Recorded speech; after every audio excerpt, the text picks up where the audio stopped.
دنیا کہتی ہے مرد بہت بڑا بے وفا ہے، اور اللہ نے ساری کائنات محمد صلی اللہ علیہ وسلم کی محبت میں بنا دی، جو کہ ایک مرد ہیں۔ مرد جب کمانے نکلتا ہے تو کبھی کبھی ذلت بھی یہ سوچ کے برداشت کر لیتا ہے وہ جنہیں گھر کی چار دیواری میں چھوڑ کے آیا ہے وہ عزت کی زندگی گزار سکیں۔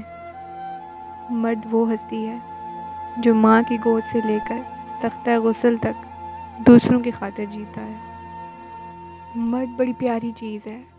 اللہ تعالیٰ نے مرد کو خاص اہمیت اور ذمہ داریاں دی ہیں، جس میں سب سے خوبصورت عورت کی حفاظت کرنا ہے۔ میں نے دیکھا ہے مرد کو عورت کی حفاظت کرتے جب وہ جان لگا دیتا ہے، سارا دن خود خوار ہوتا ہے، 2-4 باتیں سن لیتا ہے تاکہ اس کی عورت گھر کی چار دیواری میں محفوظ رہ سکے، اس کی عزت میں آنچ نہ آ سکے۔